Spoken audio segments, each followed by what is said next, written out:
Hello and welcome to the latest episode of the Good Dram Show with me, Chris Goodrum. Right, this afternoon, you have to kind of bear with me a bit if I'm sounding a bit gravelly or have the odd sniffle. I've got a bit of a cold at the moment. Not man flu, it's just a cold, okay? I can still taste whiskey, just about. And the fact that obviously we're pretty much, almost on top of Christmas and I haven't done an episode of the show for a couple of weeks, I really wanted to do an episode, obviously, to say, hi, I'm still alive, guys. And so here we are. Today's episode of the show, we're looking at the Speyside Distillery, and I'd just like to say a big thank you to the distillery for the very generous samples that they sent me for this week's episode of the show. I must admit I did ask for samples, and blew me away with what they sent me, which was really kind of them. So let's say nice things about them, I suppose. Anyway, right. So bit of a potted history. Now it's interesting that the distillery's website tends to sort of focus more on the sort of the history of the current owner, whereas obviously the distillery itself has a broader history, shall we say. There does seem to be, according to this, a little bit of a discrepancy with when the distillery was actually founded. But it appears that a chap called George Christie, who was who built the North of Scotland grain distillery, which eventually sold to DCL, Diageo, and who probably closed it in the 80s. I mean, nuts. Why buy a distillery and then shut it? I mean, obviously we know that throughout the mid 80s the whisky industry was suffering somewhat, and I'm guessing it was purely bought for the stocks of whisky that they actually had. But anyway, apparently this chap George Christie bought a piece of land in 1956 in Drumgowish. Sorry. Yeah, all right. Okay, I'm not Scottish. My pronunciation is not going to be perfect here. I'm English. All right. Just wanted to make that clear. Basically, he had a distillery founded. Now there does seem to be, like I say, a bit of a discrepancy. According to this, he had it built. According to the website, the building was already there and was operating as a barley mill from the 1700s up until 1965 when it closed.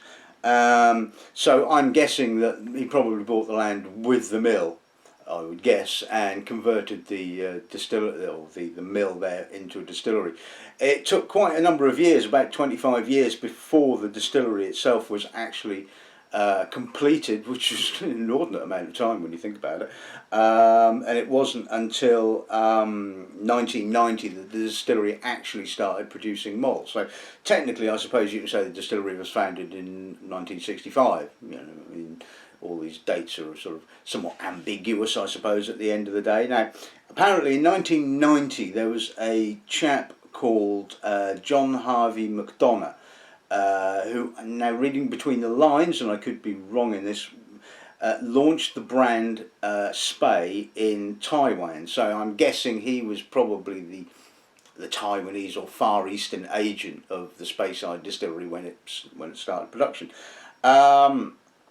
The distillery itself was sold in 2000 to a private investment group, and that's about the time from when obviously I started dealing with the distillery and primarily stocking their range of independently bottled malts under the Scotch Selection and Private Cellar range. I don't do them anymore because the distillery stopped sending me samples, and no fault of that. So anyway, that's obviously by the by. It then appears that the distillery was once sold again in 2012 and bought by John Harvey McDonough, who apparently is of the same family or from the same line as John and Robert Harvey, who established Bruichladdich and apparently Yorker and Dunder's Mill way back in the midst of time, and that's where the distillery website seems to sort of focus their history of the distillery on the company rather than the actual physical building itself. So it's a lovely, pretty little stone-built distillery. It looks really, really nice. Apparently was featured in Monarch of the Glen television series on BBC One. I mean, no, me neither. It's like I say, it's quite small. It's got a capacity of about 600,000 litres. I'm not sure whether they actually are at full capacity or not. But when I first encountered the distillery, they had I think it was a 10, 12, and I think a 15-year-old on release, as well as a blend called Drum, and this black whiskey called Dubh, which was apparently supposed to be sort of the replacement, in inverted commas, of Dubh, which was produced at Mannock Moor and was heavily caramelised and apparently didn't sell very well, and now goes for hundreds of pounds a bottle. Bizarrely, I don't know whether they still do Dubh, but it wasn't really wasn't my cup of tea, shall we say. It was just far too heavily carameled.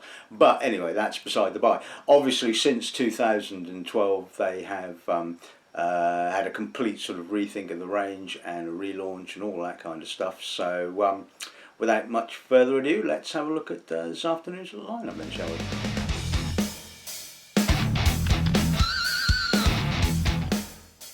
Okay, so first off, we're going to kick off with this. This is the Chairman's Choice, bottled at 40% now. Apparently, this particular bottling dates back to a past time where the chairman of the distillery would select some casks and have them bottled for the workers of the distillery. It was apparently something that he did every Christmas, but is now available, obviously, for you guys to purchase if you like the sound of it. It doesn't carry a no age. It doesn't carry a no age statement. It has a no age statement, so it's obviously a vatting of various ages of whiskey. Judging by the colour of it, I would suggest that's predominantly going to be matured in sherry cask, if not refill sherry, probably. We're then going to look at the Spey 10, which is the sort of probably the most well, it's kind of a new direction, I suppose. Like I said previously, there was a 10, a 12, a 15, the blend, and now they've kind of gone on a completely different path. And we have the Spey 10, which is bottled at 46%. Now, this is originally aged for around about 8-9 years in American oak before having 6 months finishing in ex-tawny port casks, hence the slight reddy hue to the whiskey, so that could be interesting. Spey 12, again bottled at 46%, is all aged in American oak, and again spends 6 months of its final maturation in ex-virgin casks, so that could be interesting. It's definitely different. I mean, you can't get two different whiskies, as we said. Then we will look at the 18-year-old. The 18-year-old again bottled at 46%. Just checking to make sure I was correct. All aged in ex-sherry casks of one form or description. Deep breath. And then finally we come on to this. Now, again, you'll have to excuse my pronunciation, but I think it's Beinn Dubh, which means Black Mountain in Gaelic, and will you look at that colour of that. I mean, talk about black. I mean, now where the Dubh was horribly caramelised to get that dark colour, this has been aged in tawny and ruby port casks to get that colour. I'm hoping there's no caramel in that, but I don't think we're going to see an awful lot of distillery character somehow. But anyway, yeah, we will get onto that right at the end. So, shall we kick off with the Chairman's Choice then, shall we?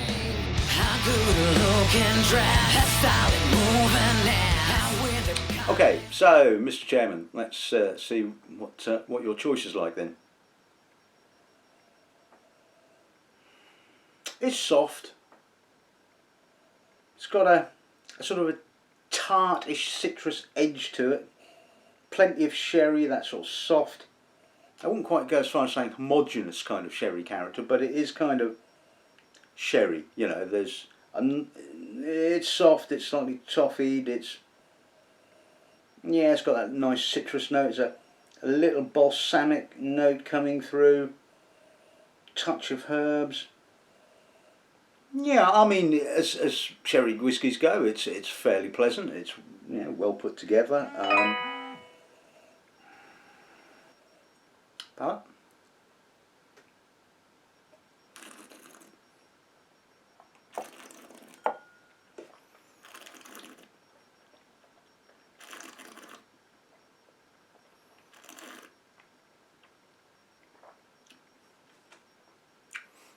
it's got a nice light freshness in the finish, a nice citrus note coming through, a little bit of a sort of green apple, gooseberry kind of character. Again, it's soft, it's easy going, it's sherried. It's possibly a little bit underpowered at 40%. I think I would like to have seen that at maybe 43 or possibly 46%, just to give it a little bit of an oomph on the finish. I mean, there is some little bit of citrus, like I said, which is pleasant. Aftertaste is quite pleasant. It's got the sort of toasted caramelly sort of dried fruits and all that kind of stuff going on. It's pleasant. It's not going to set my world on fire, it has to be said, but you know, it's a pleasant whiskey.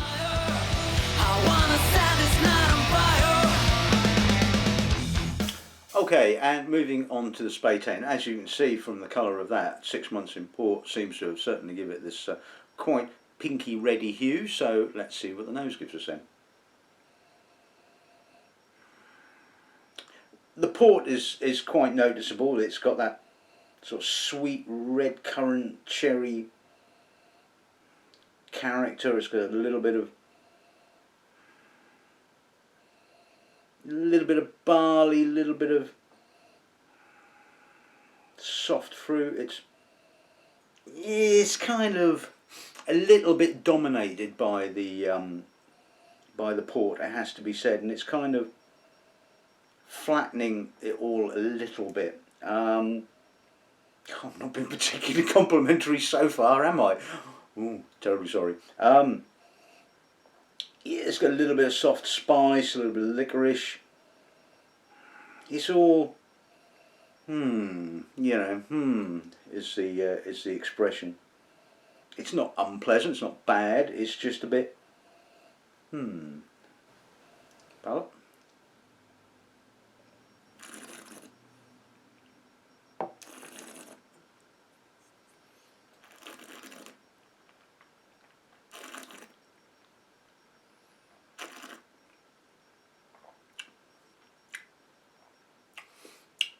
And 46% does give it a little bit more intensity, it has to be said. It's got a really nice finish, getting lots of tobacco and leather, a little bit of herbal notes.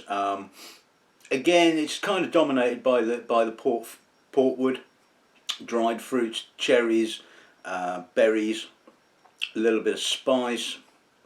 Lingers quite nicely, it has to be said. It's got a, but again, I'm not really getting a great deal of distillery character. I'm not getting much in the way of barley. There's maybe a little bit of syrup, you know, but it's all a bit too heavy on the port. And like I said, I mean, it's only spent 6 months, so it's probably they were using fresh port pipes, I would imagine, to get that colour and that intensity of port character after such a short period of time in the cask. Don't know. I'm not wholly convinced about that personally. So let's move on.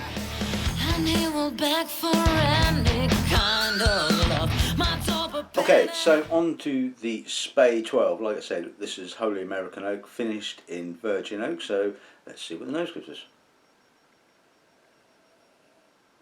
Now that's nicer. That, to me, that's nicer. It's got some fresh barley, a little bit of citrus, dusty oak, not mature dusty oak, but kind of fresh sawdust oak, which is obviously what we're getting from the virgin oak finish. A little bit of green apple. It's got a fresher. There is obviously a correlation with the chairman's choice here, but it's a lot fresher, nippier, zippier. But again, it's pleasant. I mean, certainly there's absolutely no faults here. I don't really pick up any kind of real distinctive characteristic. It has a pleasant, medium-bodied kind of Spey character, it has to be said. Hints of banana coming through now. A little bit of toasty vanilla. It's not overly dominated by the wood. Yes, you're getting a lot of wood character, but I think this is actually really quite pleasantly balanced. Palate.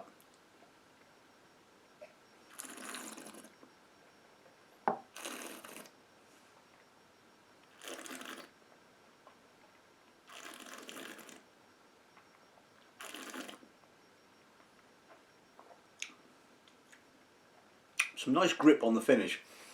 Some sort of sweet, slightly sour fruit, spices, bit of barley. Oak is quite milky in character, sort of soft vanilla, again a lightly herbal note on the finish. Pleasant, I mean not a bad whiskey.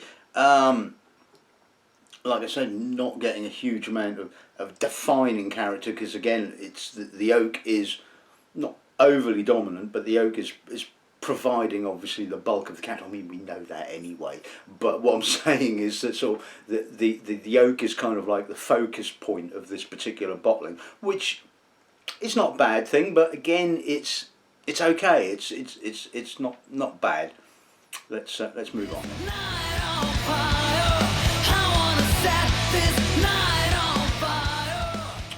Okay, let's move on to the 18-year-old. Now, Speyside Distillery were always renowned for using sherry. It just seemed to be that kind of hand in hand. And I remember the old 15-year-old was a lovely whiskey. And let's see what the 18-year-old gives us then, shall we? Now that is nice. That's a nice nose. The sherry is very understated, very subtle, and you're getting plenty of the sort of herbal, grassy, not quite, yeah, more herbal than grassy, Speyside character. A little bit of sort of light estery fruit, a little bit of almost pineapple, apricot. Wonderful freshness, real vibrancy to it. But beneath it you can sort of sense the maturity, you can feel the slightly sweet sherry dried fruits coming in. Yeah, no, that's a lovely nose. That's really well balanced, and like I said, from memory, the distillery seemed to be very adroit at their use of sherry casks, and this obviously is no exception to that. Getting a little bit dusty now. The maturity of the oak is starting to come through. Yeah, that's nice. Palate.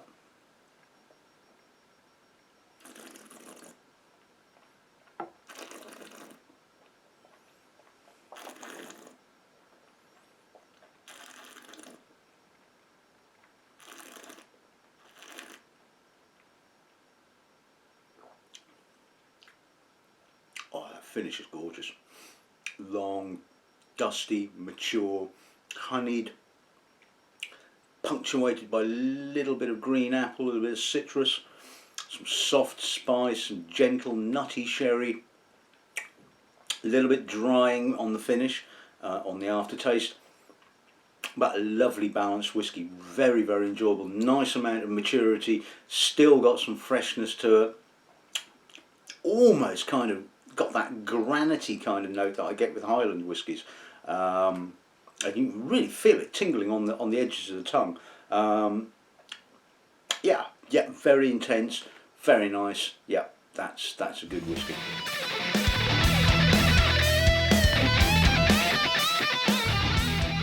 Oh, deep breath time. Okay, so this is the old engine oil. No, sorry, this is the Black Mountain. I mean, it looks like engine oil, it has to be said. I mean, I can see what market it's kind of aimed at it, but anyway, let's do an appraisal, shall we? Smells of port. smells of cola in actual fact. I mean, you don't actually need to put any Coke in this. It already smells of it, you know. Toasted, dried fruits, rich cherries. Funnily enough, no distillery character whatsoever. It's a bloody mountainous whiskey, this is. Oh, well, there you go. Suppose it's kind of very apt. Very, very porty is all I can say. So, like I said, dried fruits, cherries, currants, licorice, toffee, little bit of chocolate, a little bit of coffee. It's palate.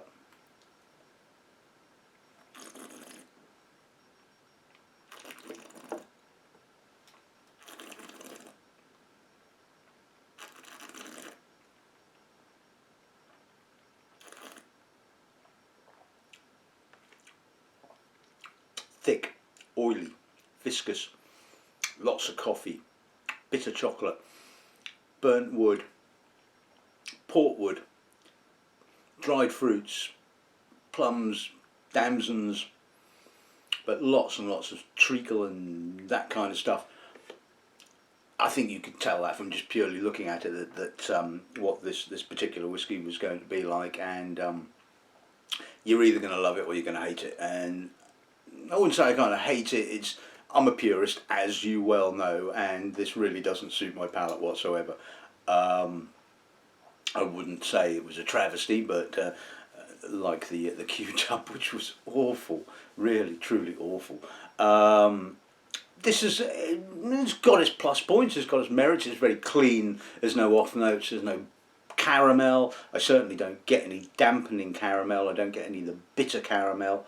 There is a bit of bitter chocolate, but that's obviously coming from the oak, from the portwood. Yeah, I mean, for what it is, it's a pleasant whiskey. It's not my cup of tea. I mean, there are going to be people that absolutely love it. People that ride Harleys, for example, I imagine are going to love it. But anyway, that's interesting, shall we say.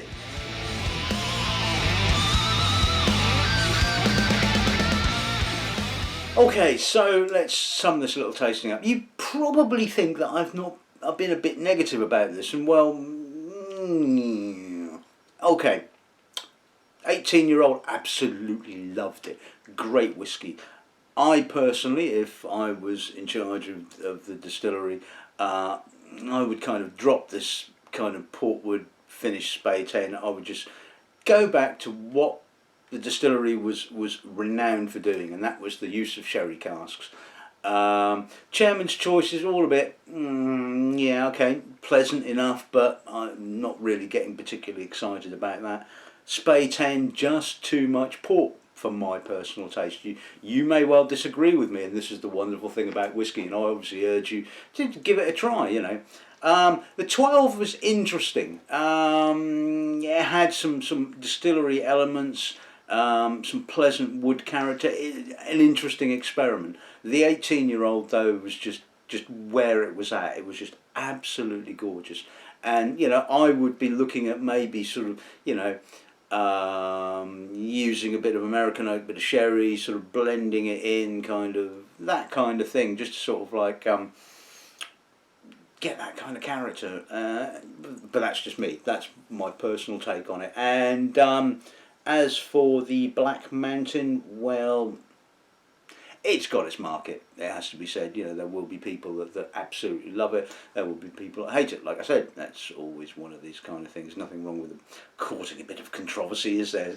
So so there you go. That's the Speyside Distillery. That's what they're up to these days. And well, like I said again, I would like to say a big thank you to the distillery for the samples. I hope they're not too upset with some of the things I've said. They're probably going to be sort of throwing rolled up bits of paper at the computer, going, "He doesn't know what he's talking about. He's never run a distillery." But that's the life of a critic, isn't it?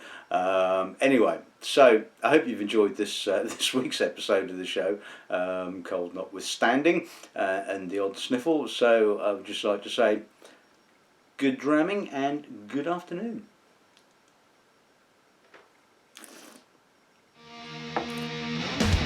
days and nights. Each day's all the same. I'm mixing love